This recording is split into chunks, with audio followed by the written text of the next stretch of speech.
Kiswahili.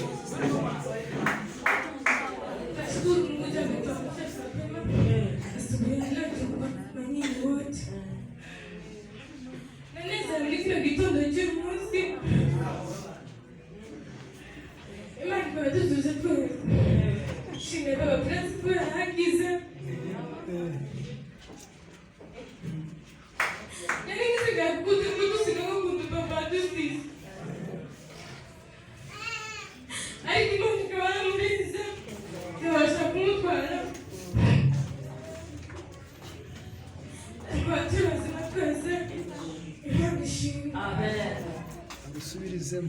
Iyo mbonye papa Pasile papa Prince turi kumwe hano biba bishimishije cyane.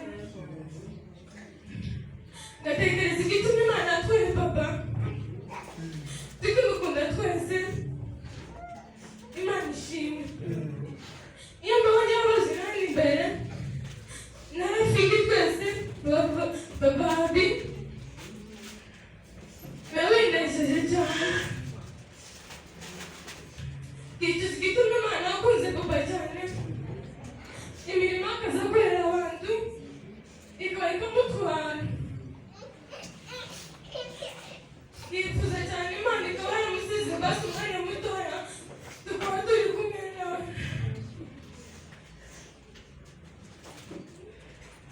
Imana ishimwe. Papa ukaba uri muzima waza gusenga twese tukaba turi kumwe nawe. Imana ishimwe. Ukaba muri hano mwese muri bazima kandi Imana yabashije gutwara. Nta muntu nawe utazagenda, twese tuzagenda. Imana ishimwe. Twese ntabwo tuzagenda. Ariko papa akazaje gusenga, akazaje ku kazi, akatubwira ngo tumusengere twese. Tugategura tukamusengera, tukaba turi bazima twese. Papa akazavuga tugenda ku kazi twese tutubonye ntitumusengere. Ariko igihe mubyo kugira ngo papa yapfuye nyumvishije umubabaro cyane twese. Tekereza dusigaranye nawe, tekereza ushaka tureba tukaza tubaye bakuru. Ariko Imana twese igahora turinze tukaba turi kumwe na papa Prince, papa Pasi, twese byose twese. Ndakomera cyane, ndavuga ngo Imana y'imfubyi. Hari abandi badafite ababyeyi se na papa, ariko Imana igahora dusigaye mama igatuhora papa. Akazaturinda twese, akazadutwara ahantu hose, akatwigisha ibintu byiza. Imana yakoze ikintu gikomeye.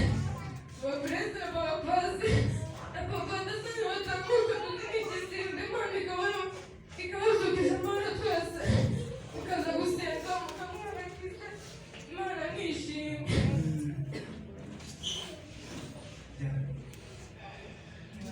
Imana ibaza. Reka muze musenge. Muze mutambire. Bacu.